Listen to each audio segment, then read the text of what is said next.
各位小朋友，大家好！今集我哋將會一齊探討一個嘅傳統節日喎。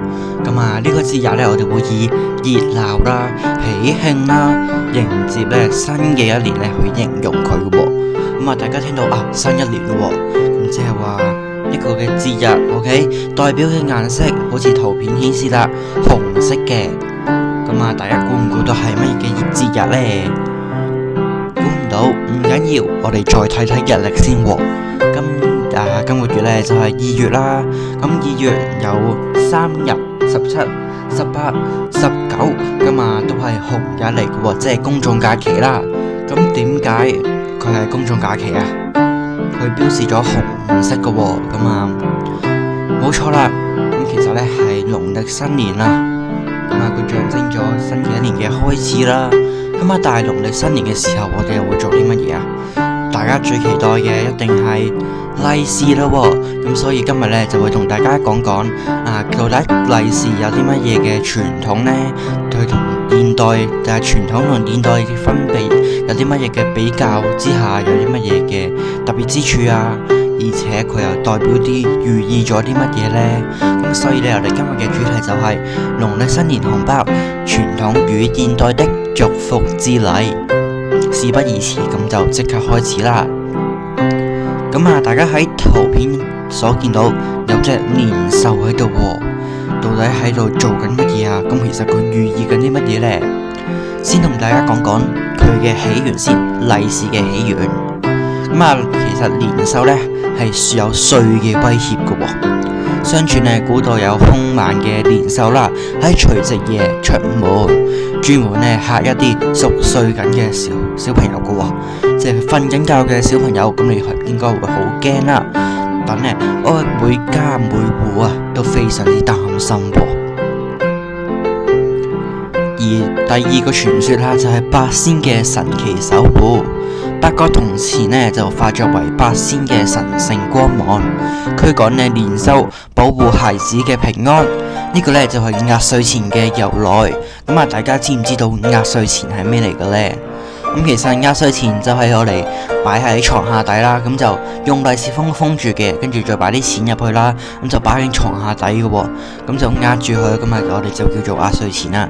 咁就會保我哋嘅平安嘅喎。第三就係紅色信封嘅誕生喎。紅色其實係象徵吉祥啦，仲有避邪嘅之力嘅喎。將我哋嘅利是錢裝入去紅包入邊逐漸都會形成咗今日嘅送禮習俗。而我哋啱啱講啦，紅色係代表吉祥啦、驅邪呢啲嘅力量啦。咁其實佢仲有代表係好運幸福啦，甚至係有財富嘅一個嘅代表嘅喎。係中華文化入邊最吉祥嘅一種顏色啦，可以驅邪避凶嘅。而壓歲錢有啲乜嘢嘅祝福呢？寓意咗晚輩，即係一啲小朋友啦，即係你哋啦，或者係青少年啦，即係你哥哥姐姐可能18歲以下嘅，或者總之喺大人嘅角度，你係比較細嘅，咁就叫做晚輩啦。平安健康，驅除呢個厄運，等小朋友喺新嘅一年平安咁樣去成長。仲有就係情感嘅傳遞噃。其實利是唔單止係金錢一個金額啦，更加係長輩，即係老一輩啦，可能係爺爺嫲嫲、公公婆婆，或者你嘅爸爸媽媽，咁都可以係長輩嘅。對晚輩啦，啱啱講咗啦，就係一啲嘅小朋友啦嘅關愛、祝福同埋期許嘅具體表達。咁我哋就見到圖下邊有嘅可能係公公婆婆或者爺爺嫲嫲啦，兩個嘅小朋友就攬住佢哋咯，係非常之融洽和諧嘅。咁其實傳統嘅利是我哋都有啲習俗嘅喎，同埋有啲規矩我哋都要知道嘅。第一就係尊卑有序。利是有好多通常都係由長輩啦俾晚輩嘅，象徵咗祝福同埋壓歲，體現咗傳統倫理入邊嘅關愛傳承。第二咁啊就係一啲嘅吉祥嘅數字咯。咁啊唔知大家有冇知道啊？其實中國傳統咧都有唔同嘅數字，都有代表唔同嘅意思嘅。咁啊其實包雙數金額咧係有個好似成雙嘅意思啦，但係記住咧係咁嚴禁啊，去用4字呢個嘅字嘅喎，因為咧佢係有個諧音啊，即係撞咗個字啦，讀出嚟咧好似中國嘅字啦，死字咁樣嘅喎，就非常之唔吉利、唔吉祥嘅。咁所以咧，你喺利是封入邊咧，應該咧就唔會見到有啲咩40啊、400蚊等等唔同嘅金額嘅。咁常見啊，就有20蚊啊、50蚊啊、100蚊啊、500蚊啊，甚至1000蚊都有嘅喎。咁啊，吉祥嘅雙數包括咗2、6、8。咦，點解會有9呢？咁其實咧9係雖然話係單數啦，但因為咧佢代表長久啊，9咁啊個可以代表咧係俾長輩啦去祝福你哋嘅。咁啊2咁啊代表6福祿雙喜，好事成雙啦。6就係六六大順，事事順利。8就係發財興旺，財源廣進。9就係顧名思義咧就係長長久久啦。咁啊，其實咧有啲咩新鈔嘅講究啊？咁啊，新鈔即係咩啊？新嘅銀紙啦。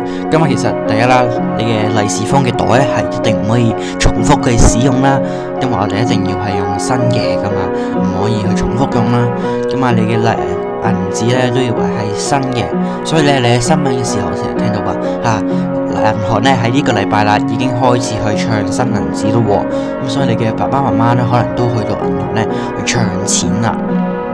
點解唔？所以咧就點解我哋唔會用到一啲舊銀紙啦，去封利是咧俾其他人嘅喎。咁啊，銀紙係需要係新啦，唔可以摺疊添嘅喎。摺疊就可能係比較係細嘅利是封先至會摺疊啦。咁啊，象徵咗咧合新嘅開始同埋誠意嘅。咁啊，仲有就係你收呢個利是封嘅禮儀咯喎。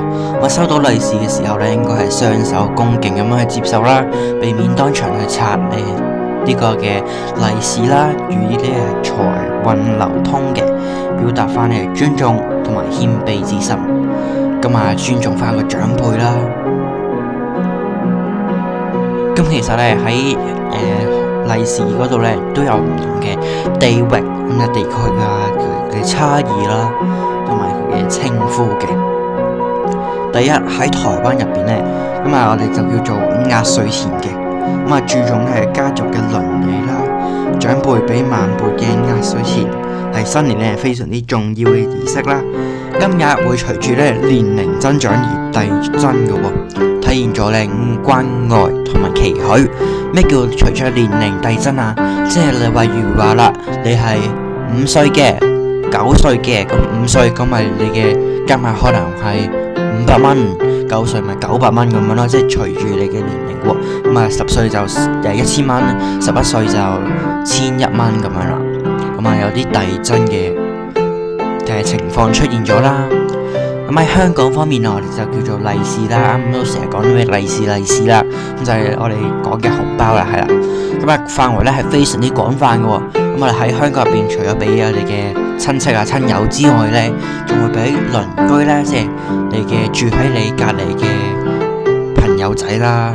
咁啊仲有可能係爸爸媽媽嘅同事啦，仲有就係樓下同你成日打招呼嘅，幫你開門嘅保安哥哥、叔叔、姨姨、姐姐啦，仲有你嘅清潔工人咧，都會互相去送利是嘅喎。咁啊結咗婚嘅男女同呢個嘅人士咧，都可能會俾翻啲大量預備啲大量嘅，但係不過係小額嘅利是啦。咁啊金錢雖然係少，但係咧心意咧係非常之深厚嘅喎。喺新加坡咁啊就叫 N 炮啦，咁啊融合咗咧多元嘅文化，華人咧係保留翻呢個傳統嘅習俗啦，同時咧亦都會咧同唔同嘅族群咧去分享呢個嘅喜悅嘅喎，展示咧文化嘅包容性。仲有就係中國內地啦喎，咁啊都係叫做紅包啦。咁我哋唔知有冇小朋友見過我嘅屋企人咧係用一啲嘅電子支付工具喎。例如我哋而家見到嘅係微信啦，就係綠色嘅標誌嘅。咁啊，微信咧有紅包都興起咗啦。咁啊喺內地入邊咧都有做呢個嘅電子錢包嘅咁啊發放方式啦。但係實體嘅紅包咧仍然咧具呢個文化嘅意義啦，同埋儀式感嘅。咁我哋啱啱講咗啦，有電子嘅紅包咧係好崛起咗嘅。例如微信啦，或者香港我哋成日用嘅支付寶啦、Apple Pay、Samsung Pay 等等唔同嘅電子平台咧，都推出咗電子紅包嘅功能嘅。年輕世代啦，同埋最熱衷於咧去玩搶利是嘅遊戲啊，增添咗咧節日嘅互動啦、樂趣啦、方便咧快捷嘅特性咧，係深受咧我哋嘅普羅大眾去歡迎嘅。就好似圖入邊見唔見到啊？一撳領取紅包或者給好友發放紅包咧，咁啊一撳可能10蚊㗎嘛，已經有一個嘅紅包可以入到你嘅戶口入邊嘅喎，就唔使咧現代紅包咁啊就要係親手咁樣去俾啦，咁啊要親身咁樣去到咧，可能會比較麻煩一啲。但係電子嘅時候，你一過數俾佢咧，咁啊可能會比較方便一啲咯。第二咁啊，就係企業嘅開工利是，咁啊，其實你爸爸媽媽咧都應該都會收到嘅喎。現代嘅企業咧喺春節，即係農曆新年假之後咧，都會發放開工利是嘅喎。咁佢金額當然都唔會好大啦，但係意義咧都係非常之重大嘅。咁啊，目的咧係增強咧員工嘅向心力啦，同埋歸屬感嘅，營造咧吉祥嘅開工氣氛。仲有就係咧，我哋嘅利是封咧，你見其實咧設計咧係非常之多元化嘅喎，好似圖片咁樣啦，由順風順水都有2款嘅設計圖案啦，花開富貴，仲有 Happy Lunar New Year 等等唔同嘅詞句咧都有出現咗嘅喎。利是封嘅袋啦，咁啊推陳出新啦，結合咧當年嘅新潮啊、創意吉祥話啊、品牌客製嘅元素啦、環保嘅材質啦，甚至係一啲可能卡通嘅日本啊、韓國啊等等唔同嘅卡通咧，都會印喺呢個嘅利是封入邊喎。等傳統同埋現代咧係完美咁樣結合咗嘅。咁啊，紅包祝福語嘅範例有啲乜嘢呢？可能會問啊，到底我哋去到拜年嘅時候有啲乜嘢可以同晚輩或者長輩去講嘅呢？咁我哋之前呢亦都有一條片咧係講呢啲嘅祝福語啦，大家可以重溫翻嘅喎。咁我今日就當同大家去重溫啦，或者係夾到啲更加唔同嘅新嘅知識嘅。第一啦，咁我哋要知道，OK，長輩嘅祝福語咧，應該係表達敬意同埋關懷嘅，祈求祈願咧係有個健康長壽、福氣綿延嘅。第一，福氣富貴有餘，可以祝福長輩咧財運亨通，生活咧係富足無慮嘅。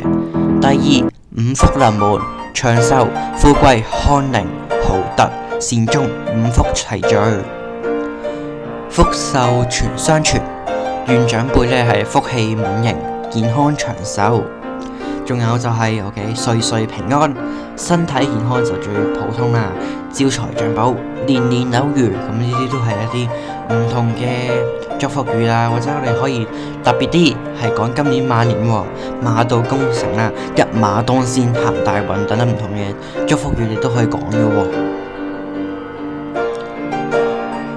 咁啊，如果係晚輩，即係比較年輕一代嘅，我哋有啲咩可以講呢？俾晚輩嘅祝福語咧，係應該係鼓勵性嘅，有啲嘅期盼啦、肯定啦，同埋疼愛嘅，即係非常之錫佢啦。重點係在於係正面積極嘅能量啦，係鼓勵佢成長打氣嘅。學業篇，學業進步啦，聰明伶俐啦，書中自有黃金屋。成長篇，步步高升，前程似錦，天天開心，笑口常開，健康成長，平安喜樂。祝福啦，心想事成，夢想成真，活潑可愛，人見人愛，新年快樂，學業咧同生活咧雙豐收嘅。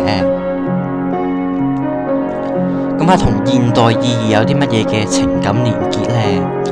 咁啊，其實咧紅包啊係一個金錢嘅傳遞啦，傳承係紅包嘅傳承唔單止係實質嘅金錢價值，更加係對長輩啦，長輩對晚輩嘅關愛、期許同埋祝福。咁啊，每一個紅包咧都係一份嘅心意傳遞，係情感嘅具象化表現。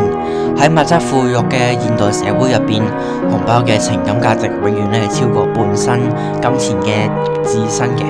咁啊，佢係一個家族嘅情感嘅重要偉大。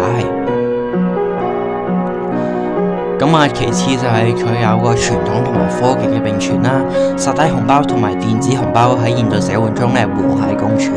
實體嘅紅包保留咗儀式感同埋溫度，電子嘅紅包就保留咗增添咗呢個嘅便利性同埋趣味性。